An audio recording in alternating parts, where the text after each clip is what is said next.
of Power, live from Washington, D.C. From Bloomberg's Washington, D.C. studios to our TV and radio audiences worldwide, welcome to Balance of Power. Alongside Tyler Kendall, I'm Joe Matthew. Tonight, big oil goes to the White House. 30 million barrels. You hear that, Peter? Of oil was given to us by Venezuela. That's a lot of oil. It's about $4 billion worth, and it's on its way to the United States right now. And we want to thank Venezuela for that.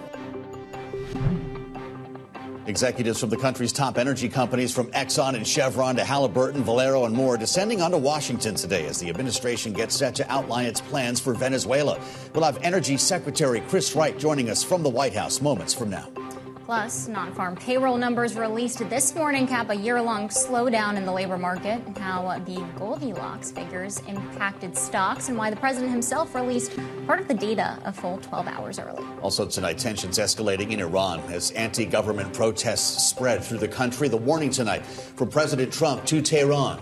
Is the U.S. about to get involved? Plus, all eyes on Greenland, with Trump eyeing a deal, as he puts it, the easy way or the hard way. But we begin this evening with the big oil meeting at the White House after the executives of the country's top oil companies sat down with the president and leaders within the administration to outline plans for Venezuela. The president pressuring oil executives to invest in Venezuelan oil. Listen. Our giant oil companies will be spending at least $100 billion of their money, not the government's money. They don't need government money. But they need government protection and need government security that when they spend all this money, it's going to be there so they get their money back and make a very nice return. The plan is for them to spend at least $100 billion to rebuild the capacity and the infrastructure necessary. Joining us now off the top and coming out of that meeting, Bloomberg's Kate Sullivan, who is live at the White House. Kate, were any deals struck today? The president was speaking at times to a pretty skeptical room. So the meeting is actually ongoing. He had reporters in there for the first part, took a lot of questions, spoke to these executives, but then he said that the meeting would continue. So we're definitely staying tuned for what comes out of the entire meeting there. But as you mentioned, the president today is meeting with more than a dozen oil executives here at the White House, and they're talking mostly specifically about Venezuela. He said that these companies would invest more than $100 billion in Venezuela's energy sector. And one thing that came out of that meeting is that he said that there would be total security for these companies. He was pressed a couple of times about what exactly that means, whether it's U.S. troops or military personnel, and he wouldn't give those details. But also overall, when we're talking about Venezuela, the president really wanted to make the argument that part of his overall strategy here is about lowering energy costs for Americans. In a midterm election year, affordability is a very key issue for both sides of the aisle right now. But the White House and the president are really trying to focus on those energy prices as they're making this overall pitch about Venezuela to the American people. Kate, the president announced today that the U.S. seized another oil tanker, he says, with Venezuela's approval. What do we know about the current communication between this White House and the interim government in Venezuela? And how many more oil tankers should we expect that this administration has its sights set on? That's right. So, every day there are more and more announcements about, oil tankers being seized. Just a couple were seized a couple days ago. Boats that are being, struck that the administration says are carrying drugs. And so it's definitely a very tense time. I think everyone is on high alert after, just days after that really stunning raid of the capture of Maduro. And so I think that, the next thing that we're watching for is Machado. The president also spoke about this in the meeting, is we think going to come, he said, Tuesday or Wednesday of next week. And so there seems to be, a dialogue with certain Venezuelan officials. We're definitely staying tuned to see what exactly happens next, but it doesn't seem like the pressure is really coming off here. Interesting. What's the next meeting or the next inflection point here when it comes to Venezuelan oil, Kate? Will these executives be back at the White House?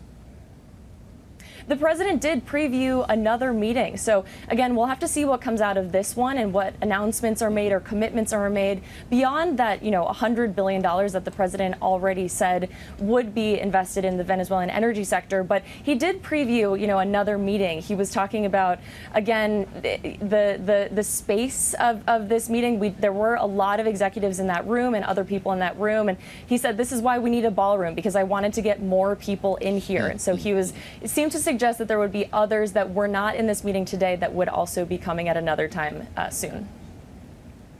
Kate, if we broaden this out to geopolitics, of course, the markets have been watching what's happening in Venezuela, but they are also watching what is happening in Iran. Can you give us a little bit of detail of what we heard from President Trump today, moments ago in that meeting, when it comes to how this administration is watching those protests and that situation unfolding? Absolutely. I think we're hearing definitely increased rhetoric from the president when it comes to Iran, specifically increased threats. The president has been very focused for a very long time on Iran not obtaining a nuclear weapon.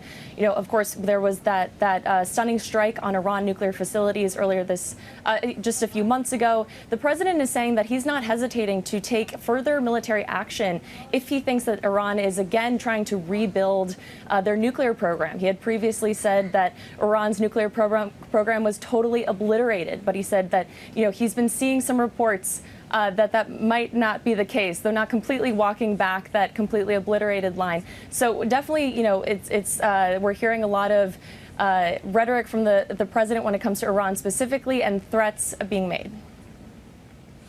All right, Bloomberg's Kate Sullivan reporting live for us tonight from the White House. Thank you so much for joining us, and stick with us because we are going to have shortly a conversation with the U.S. Energy Secretary Chris Wright. He's also going to be joining us as he leaves that meeting with oil executives to tell us what we've learned. But for more, we're going to go now to Mike McGlone. He's in our Miami bureau. He's the senior commodity strategist for Bloomberg Intelligence. So, Mike, let's get into this meeting that's happening, because we know that this administration is pretty motivated when it comes to seeing lower oil prices. But how is that complicating the potential picture when it comes to investment in Venezuela?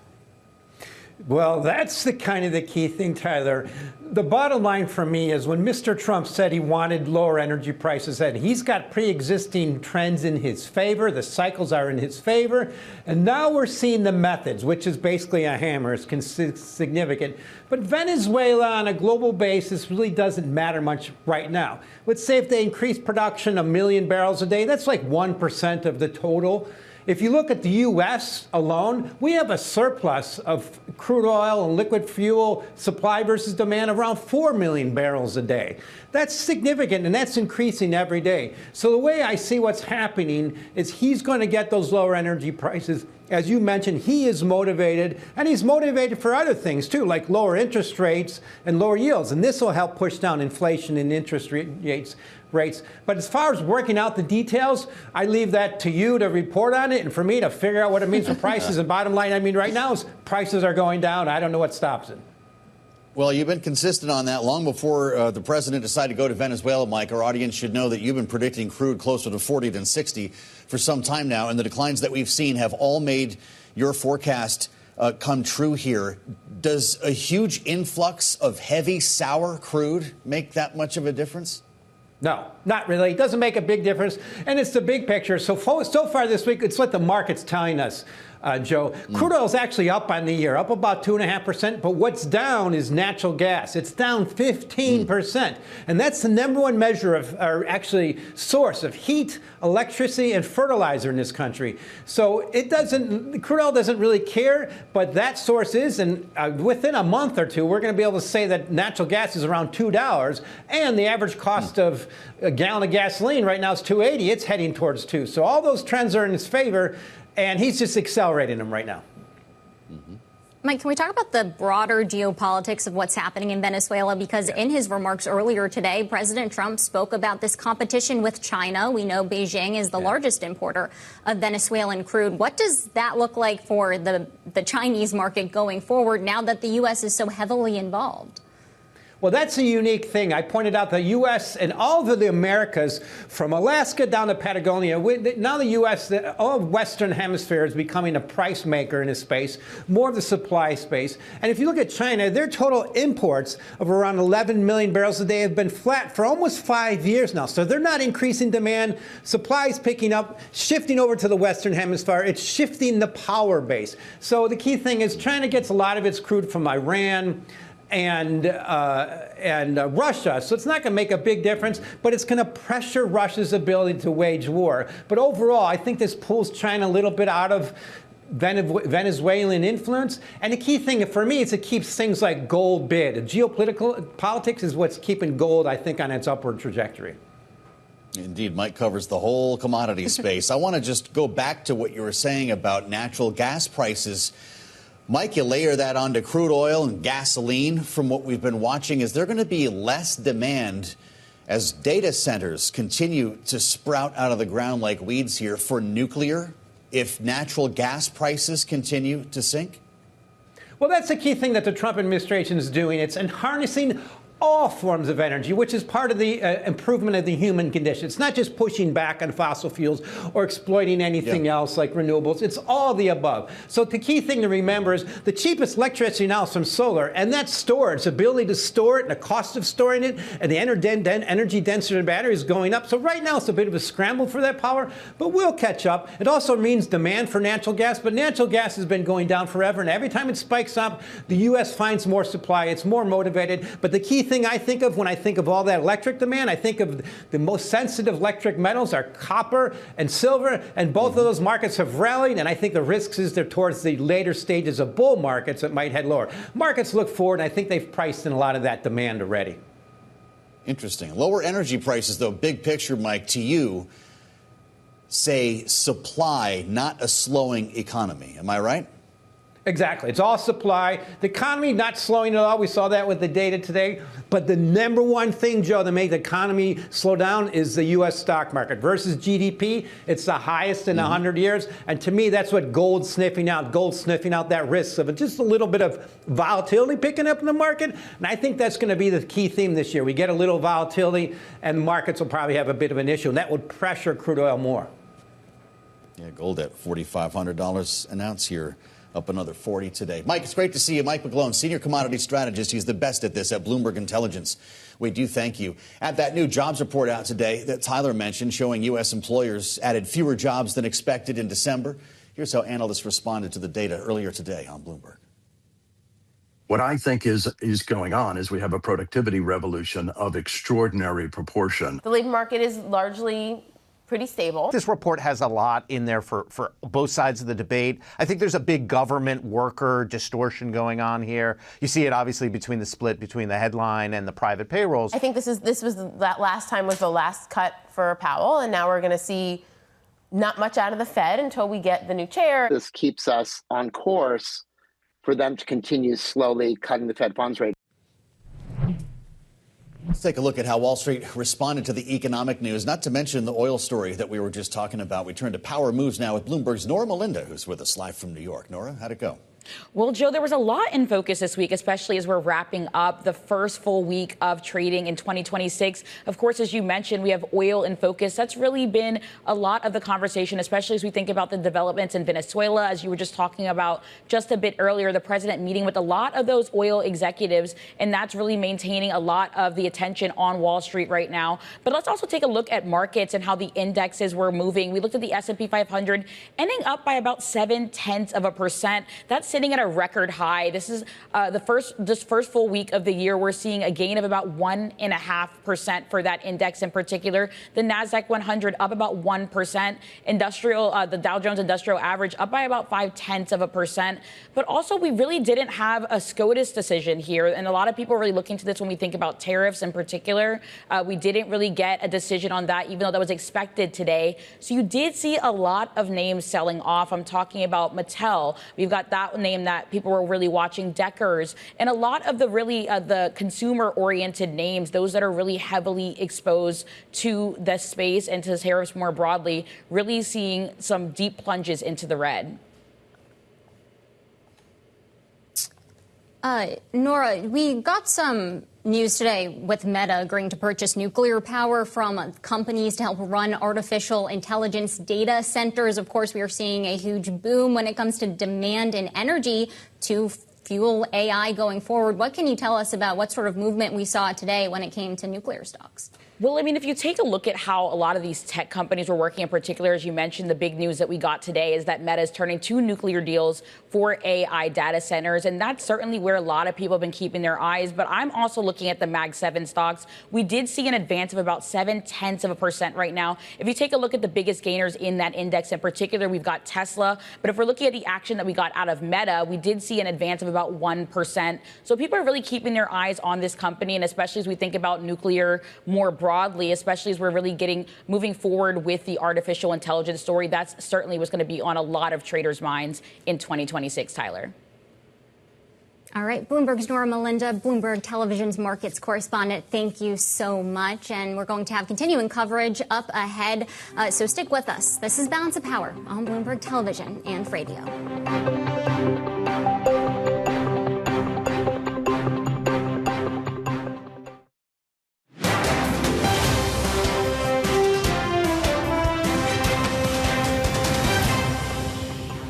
Iran's in big trouble. It looks to me that the people are taking over certain cities that nobody thought were really possible just a few weeks ago. We're watching the situation very carefully. I've made the statement very strongly that if they start killing people like they have in the past, we will get involved. We'll be hitting them very hard where it hurts. And that doesn't mean boots on the ground, but it means hitting them very, very hard where it hurts. So we don't want that to happen. It's Balance Power on Bloomberg Television and Radio. Alongside Joe Matthew, I'm Tyler Kendall. And that was President Trump this afternoon commenting on unrest in Iran, where thousands of demonstrators appeared to have taken to the streets across the country. In an effort to quell the growing protests, Iran restricted internet and phone access overnight after that country's supreme leader warned that he won't back down against the demonstrators. Joining us now with her insight is Bloomberg's Lyndsay Howard. Lyndsay, thanks so much for being here. Can you just give us some context into what led up to these protests? Were they expected, and what are sort of those driving conditions to what we're seeing happening today? Well, thanks, Tyler. Wonderful to be with you here tonight, and especially as things are unrolling so quickly in Iran, though with many, many, many uncertainties ahead. The mass protests that we see underway across the country, not just in Tehran, but in 100 cities across the country and its 31 provinces, were triggered by a collapse of Iran's currency. Now, Iran has had enormous downward spirals and pressure on its currency. But last week, we're on the 13th day of the protests, the currency collapsed to an all-time historic low. And then even after government intervention, went even further down. And that may explain why, although this is rare, that even the bizarre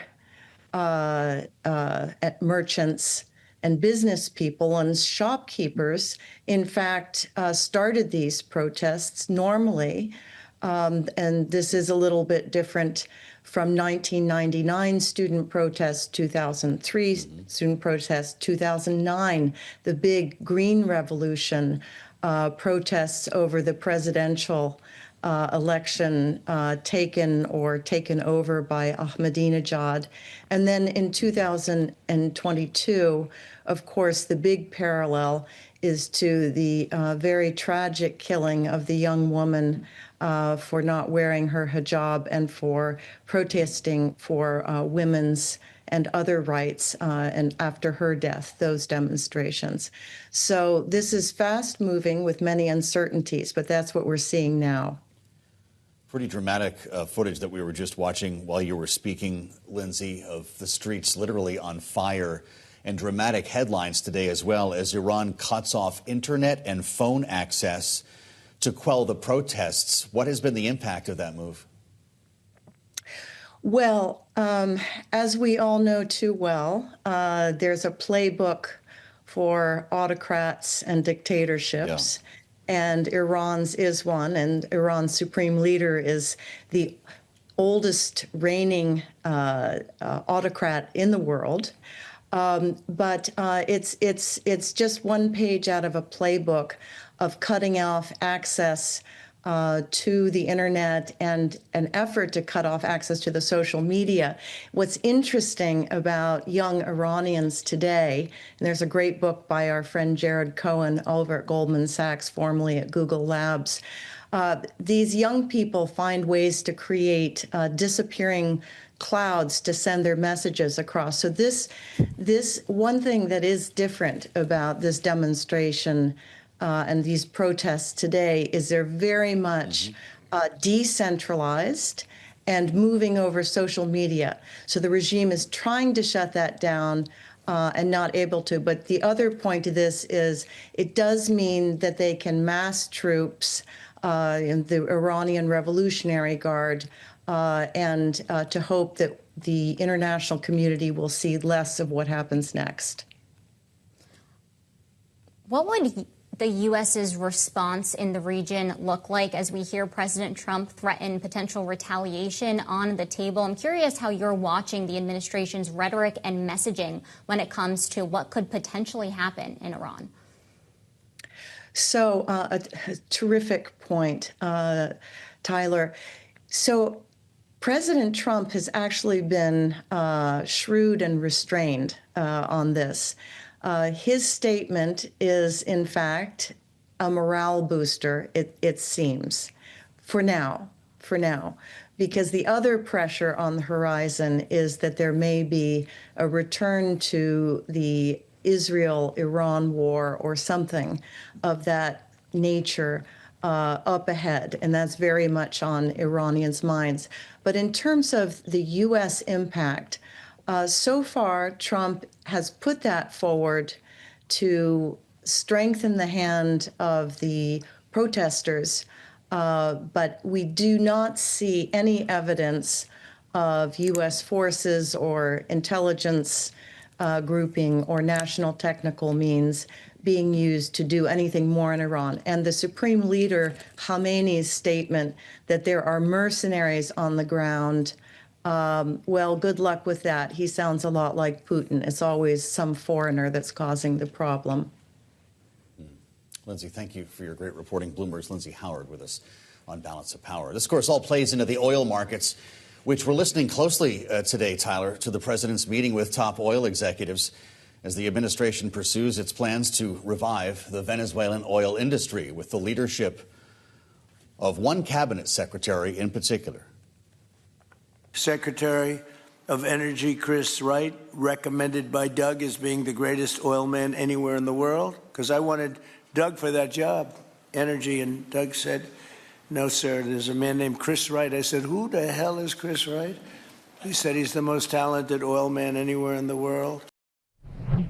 The most talented oil man anywhere in the world. Well, he's on the North Lawn of the White House right now and with us live on Balance of Power. The aforementioned U.S. Energy Secretary Chris Wright. It's great to see you, Mr. Secretary. That was quite a meeting. We were listening and watching here on Bloomberg while you were in the East Room with the president and more than a dozen oil executives.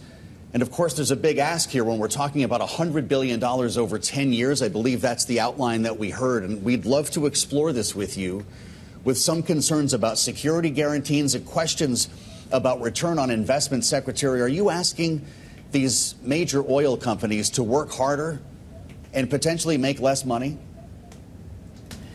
Oh, I don't think that's the case. There's tremendous interest because of the resources in Venezuela, the history in Venezuela. And of course, these businessmen and women are patriotic Americans. They're excited to be part of Team USA. They're excited to see a pivot in the business conditions in Venezuela.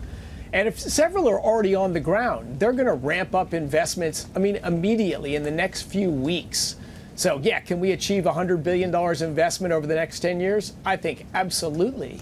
But we're 1 week in right now. So with President Trump's leadership, I think we've had a tremendous week of progress, transformation in Venezuela, and excited to see what comes in the weeks and months ahead.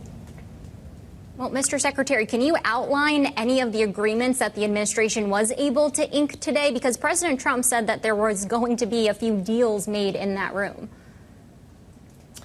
Well, look, we have Chevron on the ground in the country right now, largest oil producer in Venezuela right now. I think with some of the moves that we can do with them, which is just licensing them to move ahead with projects they've already lined up. They mentioned the ability to grow their production by 50% in the next 18 to 24 months. This is the largest producer in Venezuela. That's tremendous.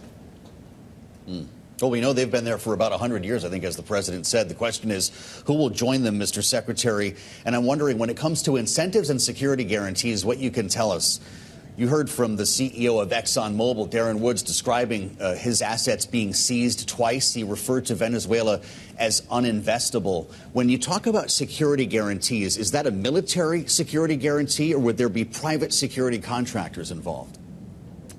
Look, we don't know the details of that stuff yet, but what we want to do is put the incentives in place to transform the situation on the ground in Venezuela. I'm sure you've seen the giant rally saying Libre Venezuela.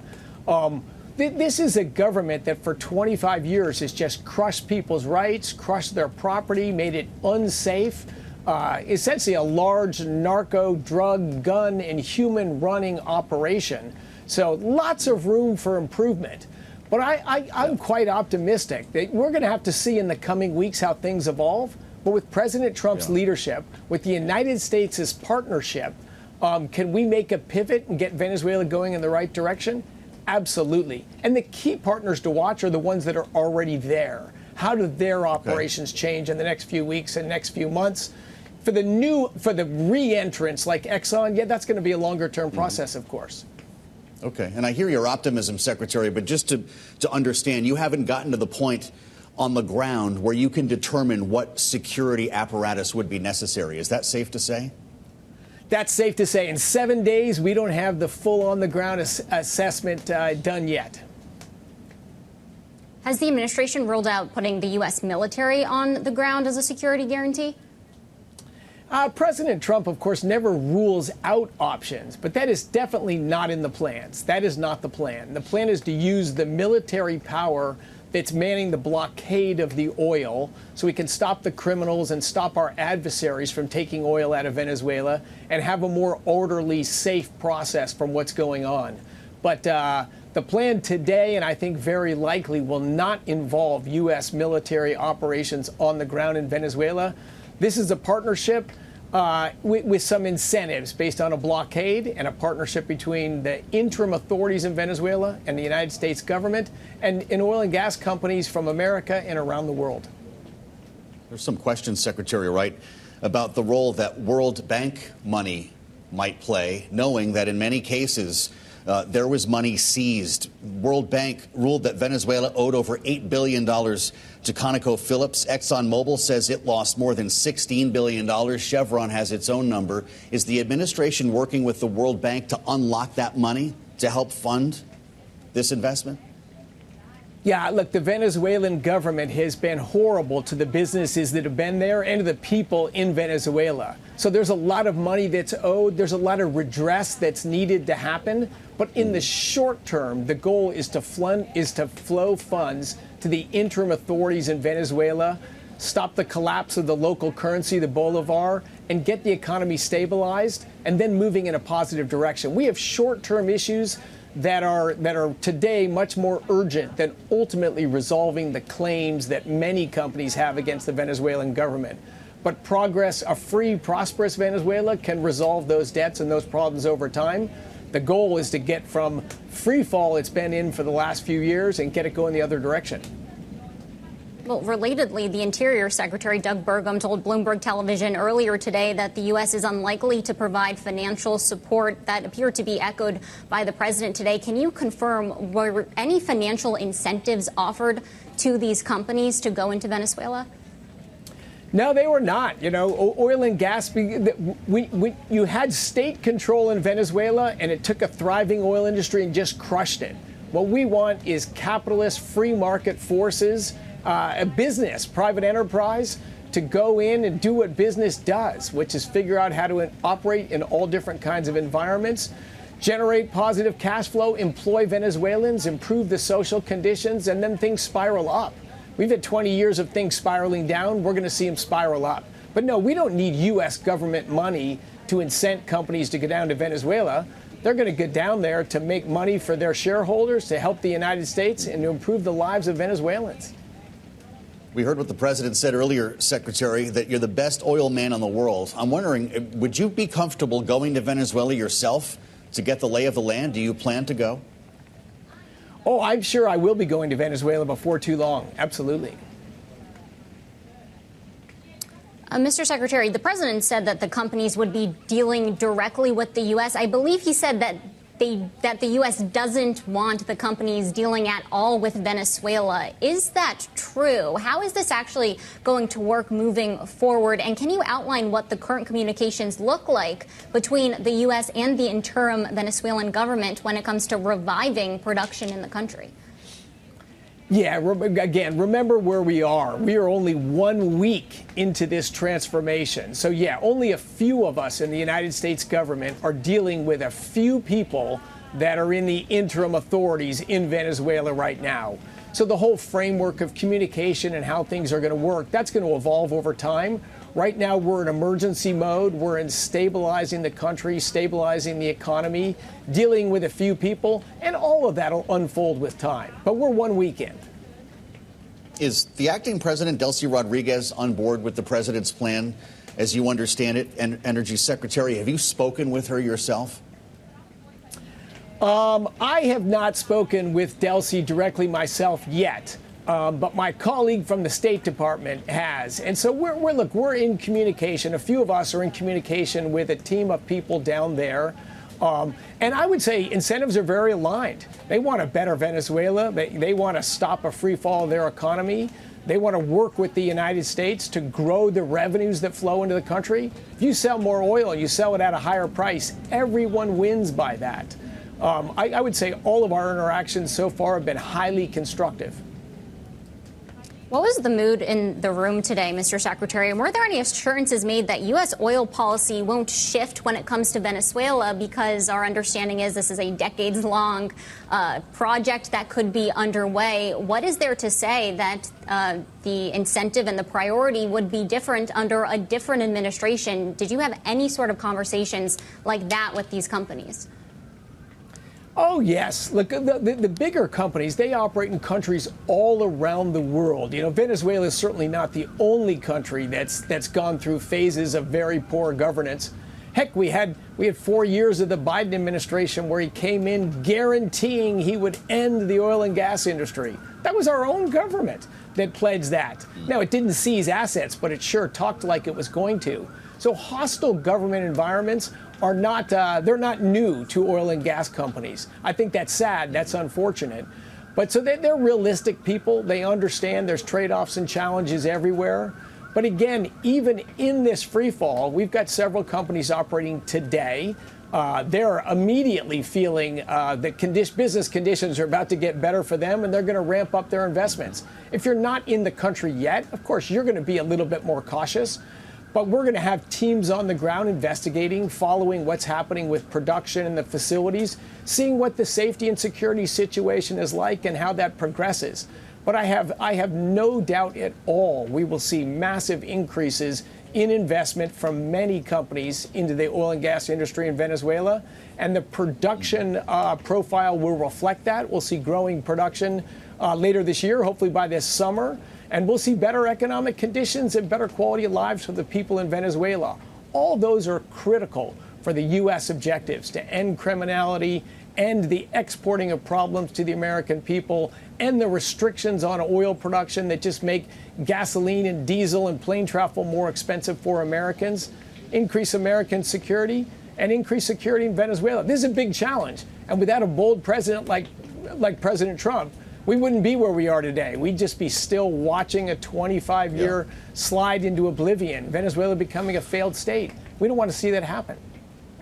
Well, just lastly, and we'll let you go in from the rain, Secretary, I just wonder how this whole story collides, if at all, with the new demand to revive our nuclear sector. And we saw a big example of it today with Meta cutting a series of deals with 3 nuclear providers, including one you used to be on the board at Oklo. And we saw quite a response today as the data center demand continues here. If this glut of oil is about to come on the market, does that slow the haste to authorize new nuclear plants?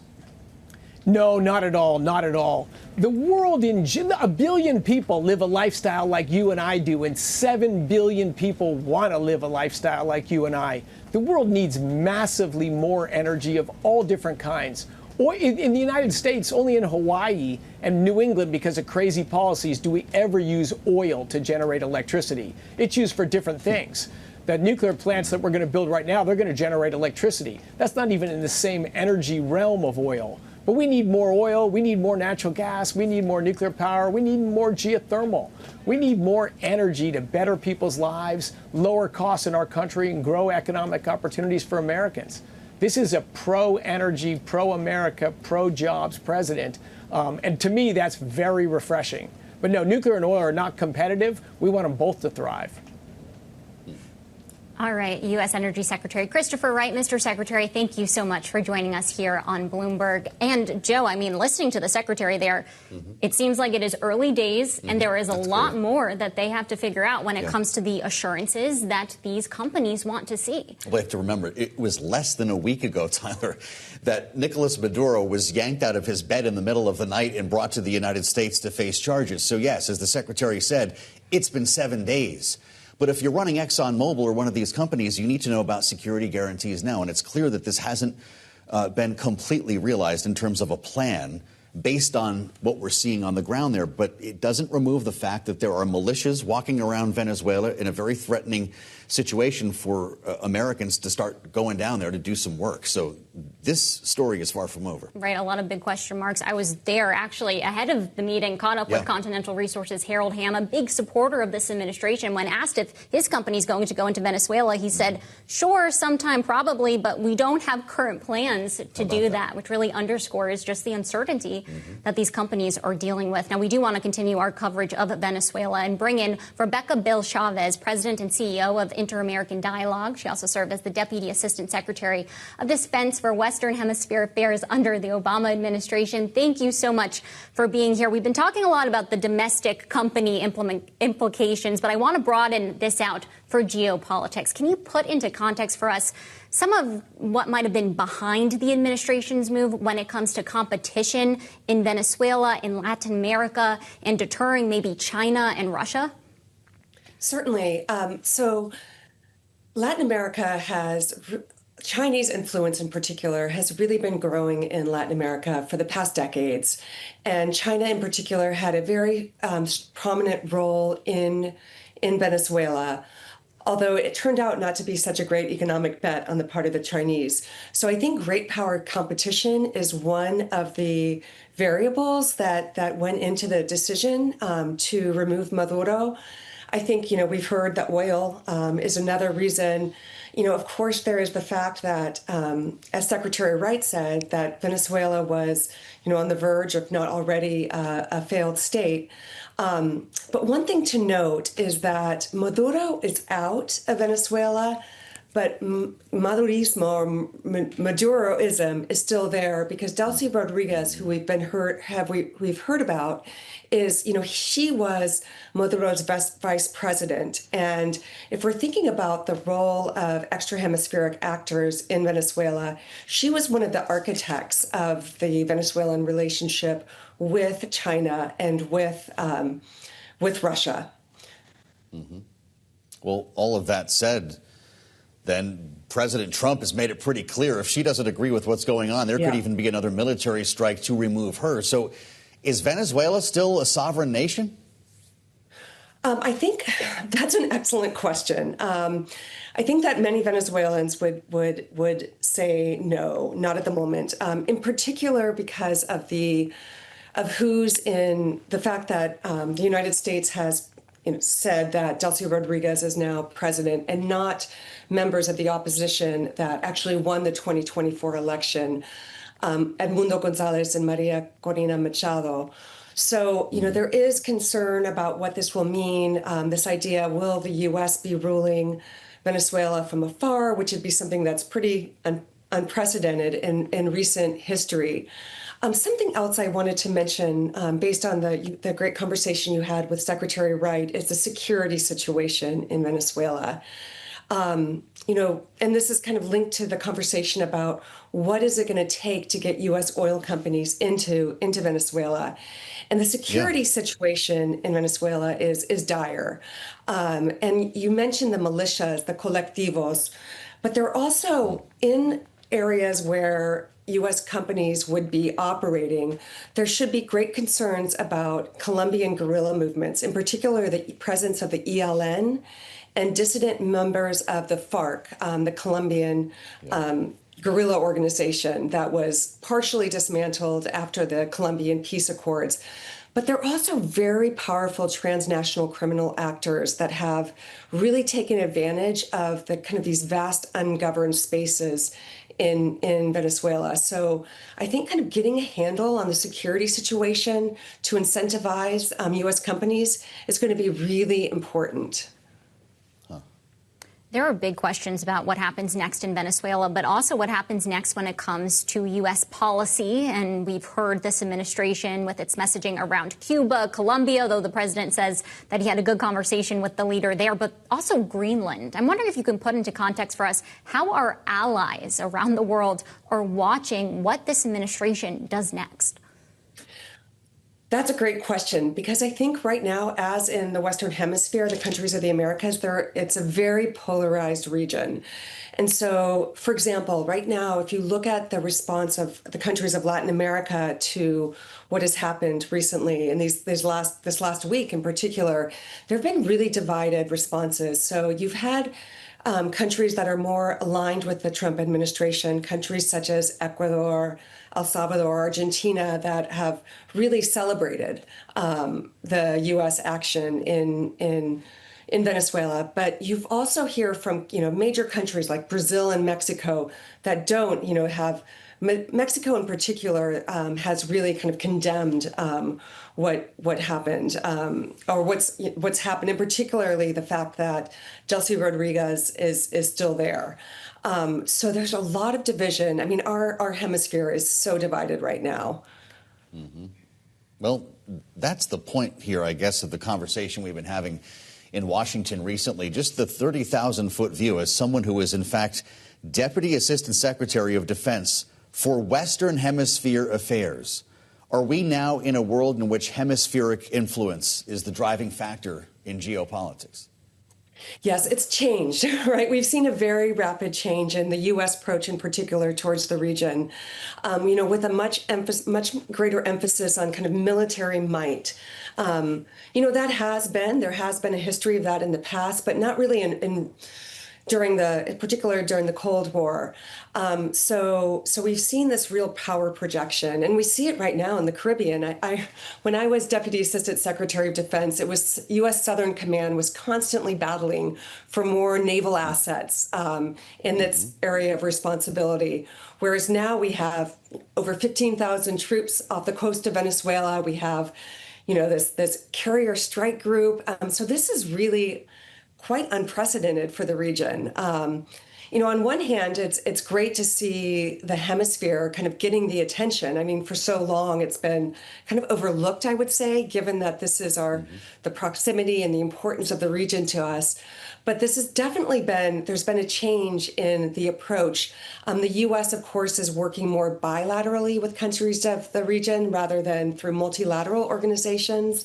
But I would say, in particularly, the prominence of the military, the role of the U.S. military in the region, is new. A brave new world with Rebecca Bill Chavez. Great to have you, Rebecca, President and Thank you. CEO It's great to of be the here. Inter-American Dialogue. We thank you. We'll continue our coverage with our political panel straight ahead on Balance of Power, only on Bloomberg TV and radio.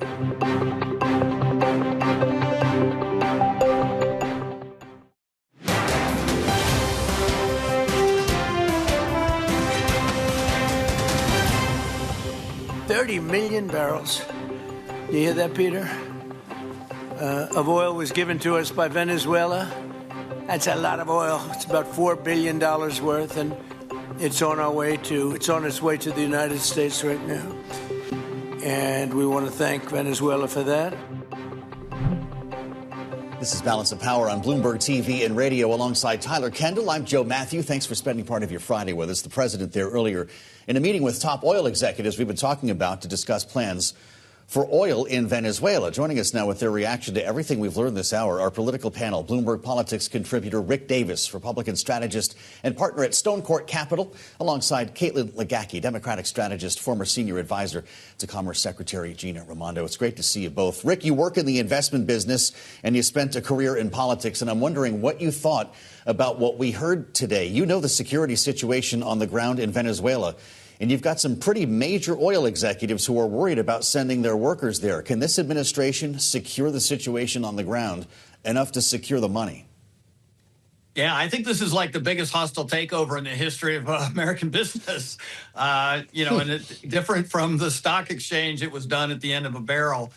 Look, this is a very big deal. If long term we can make this work for the strategic interests of the United States, it's going to have a major impact on the geopolitics of the world, enormous leverage over some of our adversaries like China and Russia, and certainly position us well in the hemisphere. So it's really, really important that the president gets it right. And if he can get the support of these mega oil companies that have a lot of self-interest involved, I think, you've got a shot at actually this being a really important event in the hemisphere. That being said, you've got a lawless situation that's only getting worse from what we can tell from the reporting, not better in Venezuela, and no oil executive or employees of those companies are going to set foot there unless they can be assured of their safety. So I think there's still a lot of wood to chop on this, but the stakes are high, but the rewards are high. So, in the parlance of Wall Street, high risk, high reward. Well, Caitlin, to follow on that, how much is at stake for the administration, not just from a strategic standpoint, as Rick was outlining, but also from a political standpoint? I mean, from a political standpoint, the risk is huge. You've got a situation where voters increasingly are concerned about costs. They're concerned about affordability. Healthcare costs have tripled at the same time that you've got the United States staging a hostile takeover in Venezuela. So it's really, I think, the Trump administration is between a rock and a hard place where they need to get this right. And if they don't, then American voters are going to be asking, rightly, why are we spending so much time, energy, and money on other countries instead of solving our problems here at home? So it wasn't about the drugs, after all? No, I don't believe it was. We haven't seen any indication that it was about the drugs. Yeah, well, it's interesting how the justification evolved to the point where we find ourselves at the White House with 17 major big oil executives here. Rick, it's not just oil, though, right? It was investors in single-family homes earlier this week. It was defense companies, buybacks and dividends. We've seen the president act as the chairman of the board before. Is he, in fact, America's chairman of the board? Yeah, everything we're hearing is that the White House is scrambling hard to get right on the affordability issue. And some of those things you just mentioned weren't even on the game plan a month ago. So this is really a big change in the way the White House is trying to message out to the electorate. And there's only one explanation, right? They read Tony Fabrizio's polls and realized, holy smokes, we got to get this right if we're going to have any chance in the midterms. So yeah, I think there's something that they have that nobody else has in the country, and that's the massive megaphone. Not just Donald Trump's own capacity to dominate the news cycle, but, he's got the bully pulpit of the presidency of the United States. And so you got to bet on them to get it right if they do it right. And yet, at the same time, they got into this position by completely missing this issue for the last 6 months.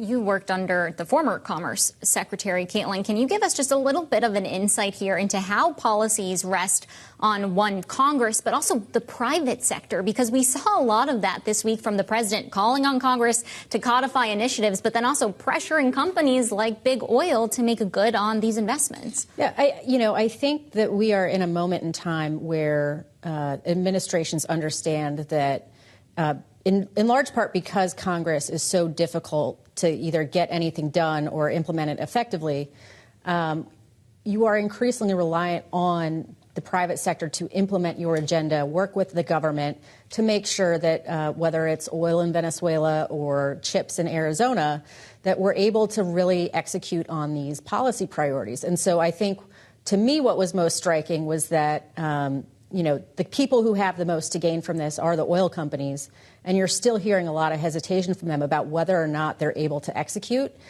in Venezuela in a way that I think should raise some red flags. You know what has evolved along with the justification for Venezuela is the president's ballroom in size, in scope, in concept. Let us remember the ways. I'm doing a magnificent, big, beautiful ballroom that the country has wanted, the White House has wanted for 150 years. For 150 years, they've wanted a ballroom, and we're giving them, myself and donors are giving them, free of charge, for nothing. I think it's going to be the finest ballroom ever built, and we're going to have it here. They've wanted it for 150 years, think of that. Wow. What a view. This is the door to the ballroom. It's going to be, I don't think there'll be anything like it in the world, actually. He did get up from the table to look outside the window in the middle of a live event. Remember, we heard that the ballroom was growing. The architecture firm working for the president here had to roll out the plans yesterday. Turns out it's not. They've ditched plans to make the ballroom bigger. Rick Davis, it's 22,000 square feet. The East Wing addition will be 2 stories. They might do the same on the West Wing. The First Lady's office will be in the ballroom. He's kicking the First Lady out of the White House? Well, first of all, the First Ladies have had their offices in the East Wing, and there's no more East Wing. That got bulldozed over to make room for the... So, look, you only have a choice. Here I thought the press would be the first to get kicked out of the White House. Rick Davis and Caitlin Legacki, thank you. I'm Joe Matthew with Tyler Kendall. Thanks for being with us. Have a great weekend. This is Bloomberg.